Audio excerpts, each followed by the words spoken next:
대단히 감사합니다. 젊은 시절의 인기 가수였던 윤항기 씨를 알 것입니다. 언젠가 이분의 간증을 들었습니다. 자기 자신이 인기 가수였을 때 세상의 쾌락에 빠져서 인기만 믿고 살았습니다. 그때는 인생의 무생을 노래하는 나는 어떡하라고 나는 어떡하라고 이 노래가 세상을 덮었다고 하는 것입니다. 인기를 얻으면 얻을수록 세상에서 방황하고 공허하였습니다. 그런 자기를 바라보고 오랫동안 기다려준 아내에 대한 고마움, 또 방황에서 돌아오기를 바라는 아내, 지금 현재 와서는 아내에 대한 고마운 인사를 전하고 있습니다. 언젠가 그가 부산 호텔에 머물고 있는데 서울로부터 급한 연락이 왔습니다. 아내가 위독해서 병원에 입원을 했다고 하는 것입니다. 그래서 부산에 있는 일정을 취소하고 병원에 왔습니다. 그리고 아내는 위경에 이른 것입니다. 그러면서 아내를 향하여 미안하다고, 오랫동안 방황했다고, 오랫동안 집을 돌보지 못했다고, 내게 인생에 한번 기회를 달라고, 사람만 달라고 간절히 호소를 하였습니다. 그런 가운데 아내의 마지막 한 음성이 들렸습니다. 제게 소원이 있습니다 라고 하는 아내의 간청이었습니다. 그때 이분이 소원이 뭐냐고, 어떤 소원도 들어주겠다고 하였습니다. 아내는 마지막 한 목소리로 당신이 교회에 나가는 것입니다 라고 말하는 것입니다. 당신이 산다면 교회에 나가는 것이 문제냐고, 목사라도 되겠다고 이러는 것입니다. 그래서 자기 자신은 결코 자기가 말한 대로 목사가 되어서 지금 현재 간증하며 찬양하며 하나님께 영광을 돌리고 있습니다. 그의 아내의 오랜 기다림이, 그 이후에 그의 노래는 나는 행복해요, 나는 행복해요, 정말 행복해요. 이 노래를 부르면서 간증하고 선교하고 있는 것을 보게 되는 것입니다. 한 아내의 기도하면서 간절한 기다림은 가수 윤항기를 목사가 되게 하고 다시 하나님께로 돌아와 행복을 노래하는 가정이 되었습니다. 오늘은 대림절 두 번째 주일입니다. 대림절의 주제인 기다림, 그리고 오늘은 기다림의 행복이라는 제목으로 여러분에게 말씀을 드리려고 합니다. 우리나라 무도인으로서 외국에 가서 활발하게 활동을 했던 분이 계십니다. 최영의라고 하는 분이시죠.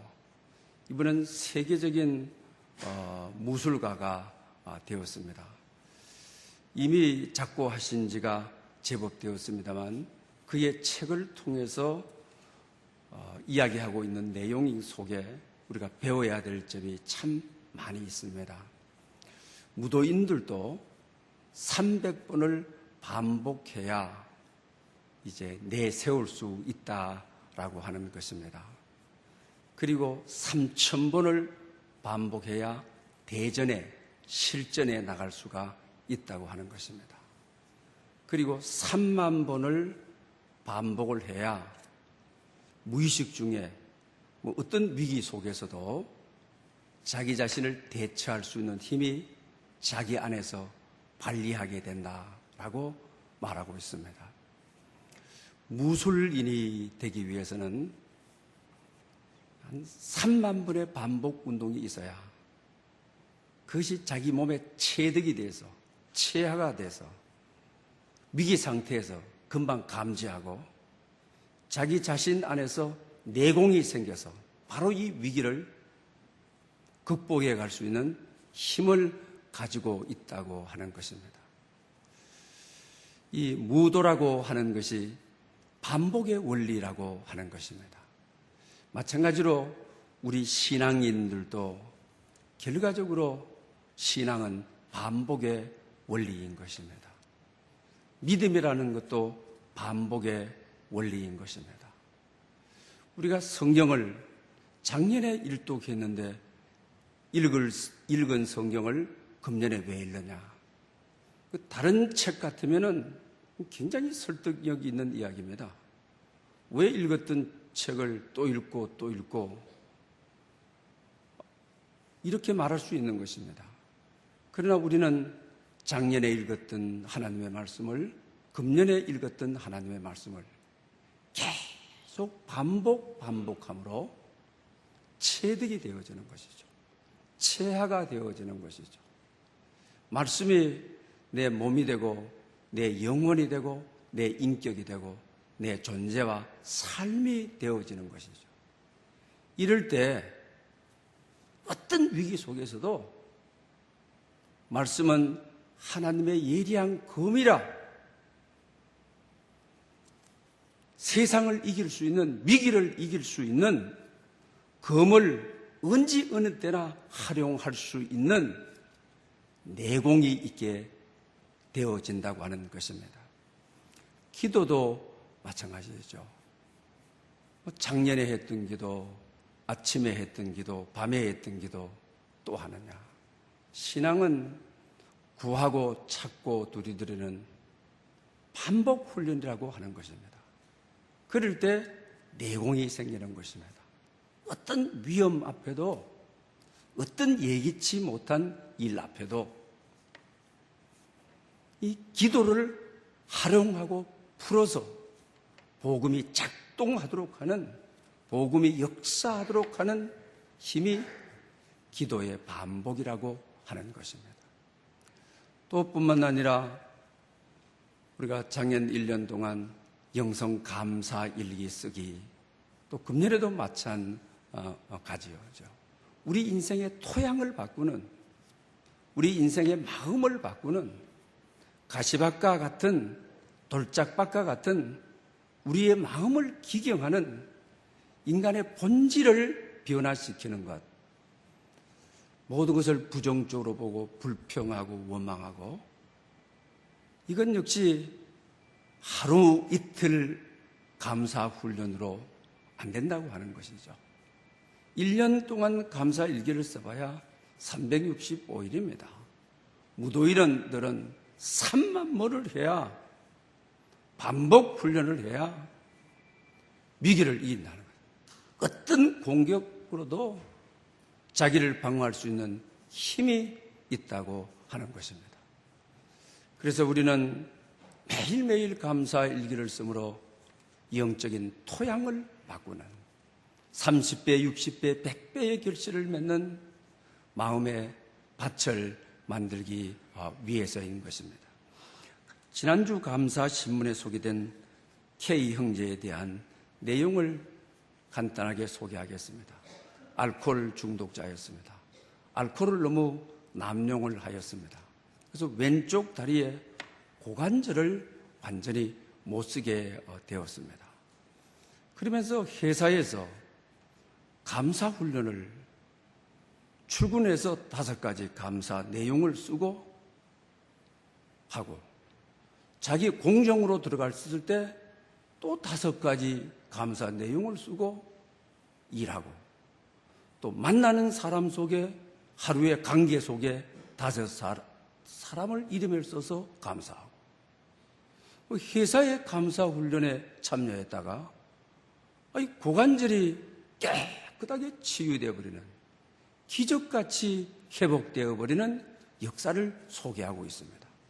감사는 우리 육체의 변화를 가져오고 영의 변화를 가져오고 또한 우리 내면의 변화를 가져오는 것이 감사의 힘이라고 하는 것입니다. 사랑하는 여러분, 이 3가지의 반복을 통하여 우리의 영적인 내공을 길러서 오늘 이 험악한 세상을 살아가는 길을 얻을 수 있는 여러분 될 수 있기를 축원합니다. 오늘의 시대는 대단히 빠르게 돌아가고 있습니다. 저도 이 컴퓨터를 일찍 했습니다. 노트북이 2, 3년만 지나게 되게 되면 이건 아주 지금 현재 제가 쓰는 노트북은 한 2, 3년 지났는데 굉장히 늦게 뜹니다. 현대 노트북은 켜기만 하면 그냥 탁탁 불러내는 대로 신속하게 전부 움직이죠. 핸드폰도 제가 한 3년 전에 구입해서 저는 오래 씁니다. 구두를 하든지 옷이든지 10년 밑으로 쓰는 것은 없습니다. 구두창을 바꾸어서 쓰고 하죠. 근데 이번 수련회 갔더니만 그 핸드폰 가지고 목사님들이 사진을 찍는데 얼마나 잘 나오는지요. 이제 구도도 이제 다 잡아주는 그 실제보다도 너무 아주 깨끗하게 나오는 것을 보고 감탄을 했습니다. 오늘 우리 시대는 이렇게 아주 급하게 돌아갑니다. 그러다 보니까 마음도 급해지게 되죠. 행동도 급해지게 되는 것입니다. 우리 인생의 행복은 속도에서 찾으려고 하게 되면 피곤한 것입니다. 우리 인생의 행복과 감사를 속도가 아닌 우리 삶의 사건을 통해서, 하나님의 사건을 통해서 인생의 행복을 찾아야 되는 것입니다. 오늘 보면 하나님의 히스토리, 시므온이라고 하는 이 사람을 통하여 대림절을 어떻게 보내고 그가 기다림의 행복을 어떻게 누리고 있는지, 그를 통하여 세 가지의 행복을 찾아보고자 하는 것입니다. 그는 오늘 본문을 통하여 주제여 이제 나를 내버려두라, 이 말은 무슨 말을 하고 있는 것입니까? 기다리고 기다리다가 아기 예수 그리스도가 성전에 들어와서 아기 예수 그리스도를 안고 아기 예수 그리스도를 찬양하는 인류 최초의 타인으로서, 엄마 아빠가 아닌 타인으로서 아기 예수 그리스도를 고요히 안고 하나님 앞에 찬양하는, 아기 예수 그리스도를 보기만 하여도 행복하겠건만 아기 예수 그리스도를 가슴에 안는 영광을 얻은 시므온이라고 하는 어르신을 만나게 되는 것을 보게 됩니다. 그러면서 그는 아기 예수 그리스도를 만나자 주제여라고, 데스포테스라고 그리스어의 다른 표현을 쓰고 있는 것을 보게 됩니다. 이 말은 절대적인 권세를 지닌 주인이시여 라는 의미인 것입니다. 그의 노래를 한번 제가 읽어보겠습니다. 주제여 이제는 말씀하신 대로 종을 편안히 놓아주시는도다. 내 눈이 주의 구원을 보았사오니 이는 만민 앞에 예비하신 것이요 이방을 비추는 빛이요 주의 백성 이스라엘의 영광이니이다. 아멘. 주의 말씀이 이루어졌다. 예수 그리스도를 보고 우리의 구원이 바로 여기에 있다. 만민을 위하여 예비하신 분이시다. 이방 열방에는 비치는 빛이 왔도다. 이스라엘에는 이스라엘의 영광이 나타났다라고 그는 하나님을 높이 찬양하고 있는 것을 보게 됩니다. 기다리고 기다렸던 대림절에 그의 소망이 이루어지는, 기다리고 기다렸던 것들이 실패로 끝나지 않고 손에 잡히지 않는 것으로 끝나지 않고 증거를 보는, 그리고 또한 말씀의 약속이 이루어지는 현장이 되는 모습을 보게 되는 것입니다. 기다림에 대한 행복, 기다림에 대한 축복이 이루어지는 이 현장 속에서 오랜 동안 기다리면서 기도했던 분들, 기다리면서 소망을 가졌던 분들, 지금도 기다리고 계시는 분들, 오늘 이 기다림의 삶, 오늘 하나님의 히스토리 속에서 여러분 속에 기다림의 응답이 있는, 기다림의 행복이 있는, 기다림의 축복이 있는 이 대림절을 보내는 여러분 될 수 있기를 바랍니다. 오늘 이 세 가지 내용을 기다림의 축복으로 발견할 수가 있습니다. 첫 번째로는 영적 성장의 축복이라고 하는 것입니다. 말라기 선지자 이후에 예언자들이 없어져 버렸죠. 말라기와 예수님과의 사이는 400년 역사죠. 400년 동안 하나님의 말씀이 임하지 아니하였다. 하나님의 계시가 없었다. 그러니 말씀이 있어도 말씀 붙들고 살기 쉽지 않지 않습니까? 선지자 때에 하나님의 말씀이 임하였느니라 하면서 백성들을 향하여 들으라고 했지만 듣는 이들은 소수였지 않습니까? 그런데 400년 동안 말씀이 끊어져 버리는 흑암의 시대, 이 침묵의 시대가 된 것입니다. 그러나 이 시몬은 많은 이들이 하나님을 떠나고 말씀이 끊어진 시대에, 흑암의 시대에 하나님께 대한, 메시아에 대한 소망을 두지 않고 살지만은, 그러나 이분은 이사야의 예언대로, 구약의 약속대로 메시아가 오신다고 하는 흔들림이 없는 흑암의 시대도, 침묵의 시대도 약속은 반드시 이루어진다고 하는, 메시아를 만나기 전에는 죽지 않겠다고 하는 결연한 의지를 가지고 그는 기다리는 것입니다. 그래서 결과적으로 약속하신 대로, 언약한 대로, 오히려 구하고 생각하는 것도 이상으로 메시아를 눈으로만 목도하는 것이 아니라 가슴에 안아보는, 그리고 하나님을 찬양하는, 구하고 생각하는 것에 더 넘치도록 응답하시는 하나님의 역사를 오늘 본문을 통하여 그는 경험하고 있는 것을 보게 되는 것입니다. 기다림이라고 하는 것은 인내하도록 하죠. 그리고 우리를 성장하도록 하죠. 그리고 반드시 열매를 가져오도록 하는 것이 기다림이죠. 여러분, 애완견을 길러 보셨습니까? 금방 나와서 이제 몇 개월 지나면서 훈련시켜 보신 경험이 있습니까? 저도 애완견을 길러본 적이 있습니다. 다른 훈련은 그래도 쉽습니다. 먹이를 앞에 딱 두고 기다려 훈련이죠.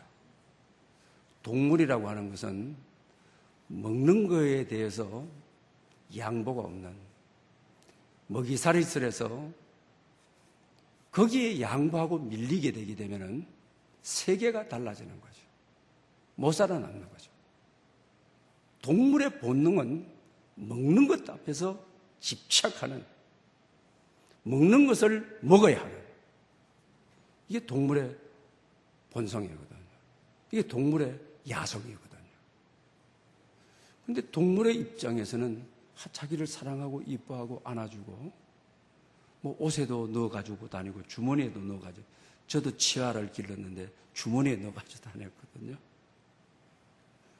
그런데 훈련시킨다고 먹을 걸 놔두고 기다려! 그 얘기는 너무 고통스러운 거죠. 당황하는 거죠. 그러나 이 기다림이라고 하는 것은 참음을 배우게 하는 것이죠.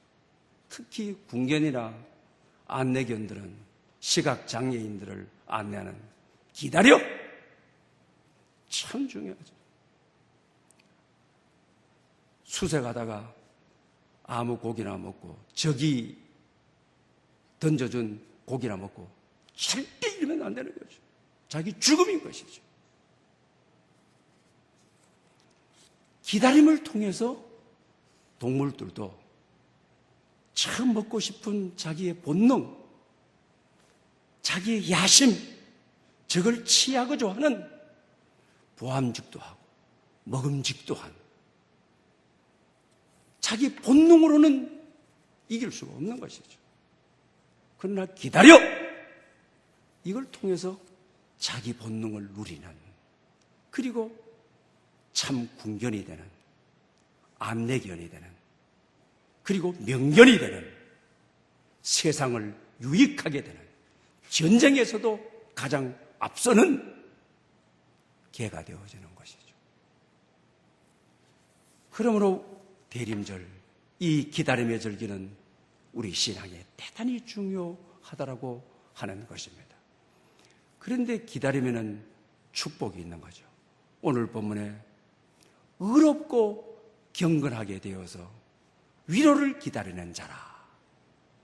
여러분, 기다림은 영적으로 우리를 성장하게 하는, 의롭게 되게 하는, 경건하게 되게 하는 신앙의 핵심을 우리가 이루게 한다고 하는 것입니다. 의롭게 된다고 하는 것이 뭘 말하는 것입니까? 하나님의 말씀에 관점을 두도록, 하나님의 말씀에 집중하도록 주인이 기다려! 이 말에 집중해야 내 이 본성인 먹기를 탐하고 취하기를 탐하고 죄짓기 좋아하는 주인의 말씀에 시선을 집중하지 않으면 본성을 이길 수가 없는 거죠. 하나님의 말씀에 의지하고 믿도록 하는 하나님의 관계가 믿어지도록 하는, 이것이 의로운 이복을 받게 되는 거죠.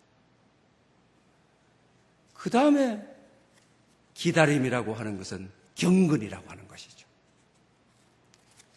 본성, 죄짓기 좋아하는 본성, 먹기 좋아하는 본성, 탐하는 본성, 보기에 유혹받기 좋은 이 본성, 이길 수가 없죠.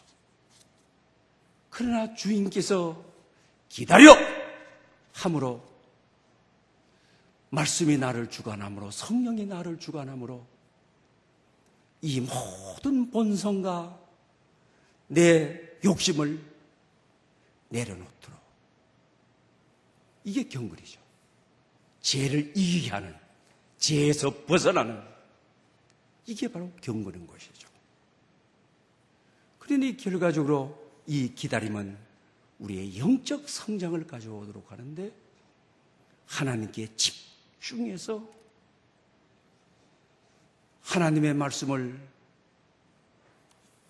따라가게 함으로, 믿고 신뢰하게 함으로 의로워지고, 죄짓고 싶은 모든 욕망을 내려놓게 함으로, 죄를 못 짓도록 함으로 경건에 이르게 하는 복이 있다라고 하는 것입니다.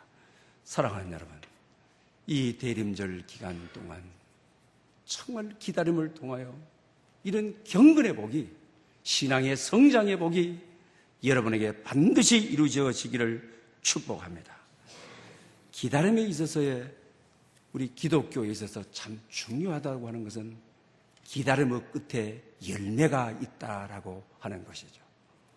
대부분 세상에서 기다리다가 실패한 이들이 많기 때문에 남편을 전장에 보내고 오래오래 기다리고 모든 유혹을 참고 고난을 참다가 마침내 남편의 몸이 붕골이 되어서 그걸 가슴에 안아야 되는, 지아비의 몸을 붕골로 가슴에 안아야 되는 여인의 아픔, 끝에 가서 열매가 없는, 우리는 삶의 이런 내용들을 경험도 하고 이웃에서 많이 듣기도 하게 되어지는 것이죠. 또 애국시 가운데 그런 시가 있는 것을 보지 않습니까? 들에도 봄은 오는가? 빼앗긴 봄이 이 들에도 올 수 있는가? 조국을 위하여 빼앗긴 들에 봄이 오도록 기다렸지만 그 봄이 너무 안악한, 뼈아픈 아픔을 가져다주는, 그리고 우리 시가 가운데 기다리는 마음이라고 하는, 기다리고 또 기다려도 님은 오지 않는, 우리의 기다림은 이런 기다림이 아니라고 하는 것입니다. 우리의 기다림은 언약 아래 있는 기다림인 것입니다.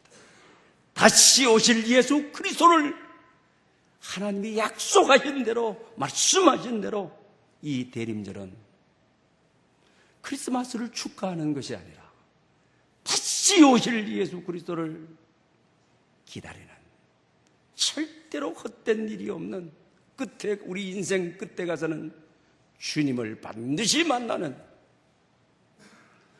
그런 은혜가 있는 것이 우리의 기다림이라고 하는 것입니다.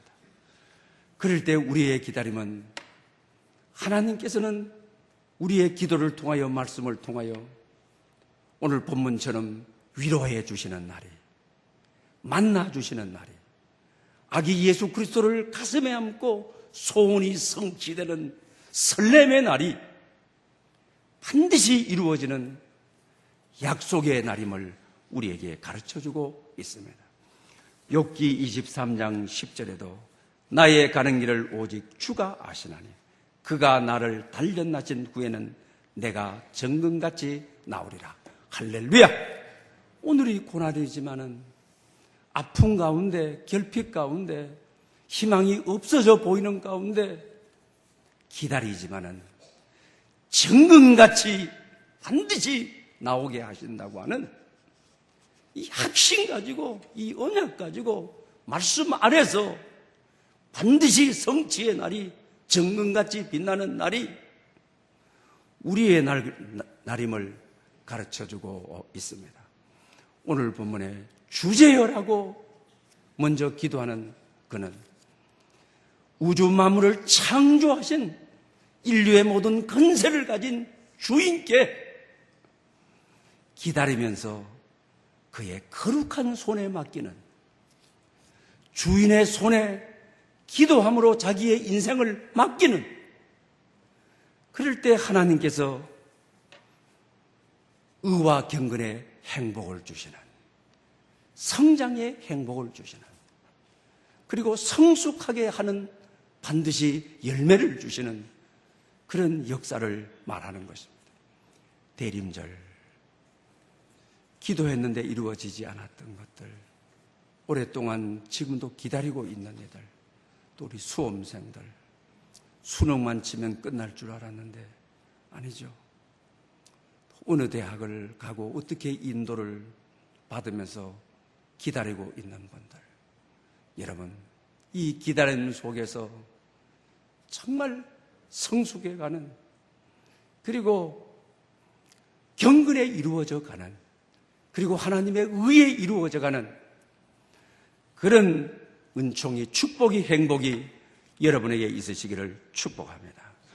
그리고 두 번째로는 오늘 보면 25절 하반절에 성령께서 그 위에 계시더라, 시몬에게 이렇게 말을 하고 있는 것을 보게 되는 것입니다. 오늘 본문에 성령님이라는 말이 참 많이 기록이 되어 있죠. 기다리는 이들에게 성령이 그 위에 계시더라. 또 자기 자신이 기다리면서 기도를 하는데 성령께서, 마리아가 아기를 안고 할례, 규례를 따라 할례를 받으러 왔는데 성전에 있는 어떤 누구도 모르는 거예요. 그런데 성령의 계시를 받아, 성령의 지시를 받아 자기 자신은 눈이 열리면서 주제여, 만민을 위하여 예비하신 예수 그리스도시라, 열방의 빛을 비추는 예수 그리스도시라, 이스라엘의 영광인 예수 그리스도시라, 어린 나이를 어느 누구도 모르게 데리고 왔는데, 성전에서 어느 누구도 아는 사람이 없는데 기다렸던 그만은 예수 그리스도를 정확히 고백하고 찬양하는, 예수 그리스도를 아주 인격적으로 구체적으로 가슴에 안고 고백하는 성령의 역사가 없이는 불가능했던 것이죠. 그리고 또 성령께서 지시하시기를 뭐라 합니까? 아기 예수 그리스도를 보기 전에 죽지 않으리라. 성령의 지시가, 성령의 계시가 아기 예수 그리스도를 보기 전에는 죽지 않으리라 이러지 않습니까? 여러분, 우리 삶에 있어서의 정말 담대히 확신할 수 있는 것은 우리 삶의 실존이 아무리 어려워도 정말 확신하고 믿을 수 있는 것은 오늘 이 본문처럼 시몬 위에 성령이 계시더라.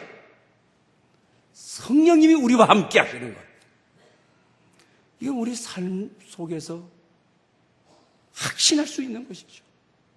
담대하게 이 말을 믿고 의지하며 살아갈 수가 있는 것이죠. 오늘 이 시몬은 예수님 보기 전에 죽지 않으리라. 이 말씀을 계시로 바꿔서 그는 어떻게 살았겠습니까? 뭘 바라보며 살았겠습니까? 우리는 추측할 수 있을 것입니다. 오늘 본문의 시몬은 유대인의 전승의 이 글에 보게 되면 그런 기록이 있습니다. 헬렌의 아들이 시몬이라는 거죠. 헬렌은 당대의 최고의 랍비, 율법학자였습니다. 그의 아들이라는 거예요. 근데 또 다른 아들이 있는데 가말리엘, 사도 바울 선생의 스승이죠. 가말리엘 문도에서 바울 사도가 공부를 했죠. 최고의 그 당시 학부였던 거기서 공부를 했죠. 가말리엘이 누구냐? 오늘 시몬의 아버지인 할렐의 아들이라고 하는 것입니다. 최고의 당대의 학자요, 당대의 랍비였던 시몬과 가말리엘, 그 아들이었던 거죠. 그런데 그 아버지 밑에서 자란 그들이 예수 그리스도를 만나기 전에 죽지 않으리라. 이 약속을 받고 예수 그리스도를 만나기 위해서 그들은 어떻게 살았겠습니까? 어떻게 대림절에 그들은 기다렸겠습니까? 아버지가 율법의 대학자고 자기 자신이 그런데 그 당시 성경은 모세 오경, 시편, 선지서가 그 당시 성경이었죠. 그 성경에 깊게 젖으면서 예수 그리스도를 보기 전에는 죽지 않으리라. 성경 속에 메시아가 어떻게 오시는지, 그리고 메시아의 모습은 어떤 것인지, 그는 하나님의 말씀을 또 읽고 또 읽고 이 대림절 아기 예수 그리스도를 기다리기 위하여 초림해 그의 자세는 어떻겠습니까? 하나님의 말씀에 붙들려서 성령의 이끌림을 받는, 성령의 인도를 받는 시몬이 아니었겠습니까? 또 뿐만 아니라 이 시몬은 당대의 최고의 랍비였던 헬렌의 아들인데 말씀이 발견되었다고 한다면 말씀대로 예수 그리스도가 오는 것을 알 수 있도록 기도하지 않았겠습니까? 깊이 있는 기도를 하지 않았겠습니까? 그러니 그는 성전에 온 메시아를 어느 누구도 모르지만은 이렇게 주제여라고 고백하며 아기 예수 그리스도를 정말 만난 자의 선포, 만난 자의 고백을 오늘 우리는 본문을 통하여 듣고 있는 것이 아닌 것입니까? 대림절을 가장 어떻게 보내야 되겠습니까? 누가복음 11장 11절에 보면 그런 말씀이 있죠. 육신의 아버지도 생선을 달라면 뱀을 줄 아버지가 없다. 알을 달라는데 정갈을 줄 아버지가 없다. 그러면서 하나님 아버지께 구하는 자에게 좋은 것, 성령을 주시지 아니하겠느냐. 가장 좋은 것, 가장 귀한 선물은 성령이라고 하는 것이죠. 오늘 본문 아기 예수 그리스도를 기다리던 그에게 성령이 그 위에 계시더라. 대림절 우리의 기도는 성령이 우리 머리 위에, 여러분 자녀들 위에, 여러분 가족 위에 힘있게 임하도록 기도하는 것이, 이것이 대림절의 자세라는 것입니다. 구하는 자에게 귀한 것 주시지 않겠느냐? 좋은 것 주시지 않겠느냐? 성령을 주시지 않겠느냐? 이 대림절에 성령 충만하도록 기도해야 되는, 기다려야 되는, 그럴 때 성령이 우리 삶을 둘러싸고 성령 하나님의 선하신 손과 선하신 보호 아래 시몬이 있었던 것처럼 여러분 삶 속에 힘있는 성령의 권세가 임하도록 기도하여 그런 삶의 열매, 성령의 임재의 축복이 있으시기를 축복합니다. 그리고 세 번째로는 위로의 축복이라고 하는 것이죠. 우리 인생 끝에는 누군지 다 주님을 만나서 위로의 축복을 받아야 돼요. 오늘 본문에도 위로를 받은 자라고 말하고 있는 것을 보게 되는 것입니다. 대림절의 자세는 포기하지 않는 것. 400년 동안 하나님의 말씀이 끊어져 버리고 침묵의 시대, 많은 이들이 포기했지만, 그러나 시몬은 끈질기게 믿고 400년 동안 굳게 믿고 흔들림 없이 믿고 그의 소원을 포기하지 아니하고 기다렸죠. 그랬더니 구하고 생각하는 것 이상으로 아기 예수 그리스도를 보수로 보는 것으로 끝나는 것이 아니라 가슴에 안는, 얼마나 행복한 성도입니까? 기다림의 축복이 얼마나 크고 놀라운 것입니까? 대림절의 자세는 꿈을 버리지 않는 것. 하다가 포기하고, 일어나려고 하다가 포기하고, 또 시작했다가 포기하고, 조금만 꿈을 가지고 더 나갔으면 내 인생이 달라졌을 텐데, 내 미래가 달라졌을 텐데, 꿈을 버린 거. 시몬처럼 꿈을 버리지 않고 하나님의 말씀에 사로잡혀 기다리면서 기도했을 때 하나님께서는 그 열매를 거두게 하셨죠. 하나님의 위로가 있는 축복을 받았습니다. 아브라함도 내년 이맘때에 자식이 있겠다고 했지만은 그의 인생을 통하여 위로의 아들이 있기까지 얼마나 오랜 기다림이, 하나님의 약속을 잡고 기다리면서 포기하지 않고 꿈을 버리지 않을 때 하나님은 반드시 위로의 축복을 주시는 것입니다. 금년 대림절 두 번째 주일을 보내는 여러분들, 여러분의 삶의 모든 내용 속에 꿈을 버리지 말고 포기하지 말고 말씀 잡고 다시 기다림의 기도를 시작함으로 여러분의 삶 전 영역이 위로의 축복이 있는, 성장의 축복이 있는, 그리고 성령이 여러분 삶 속에 임하는 성령의 임재의 축복이 있는 그런 삶 되기를 축원합니다. 할렐루야, 영광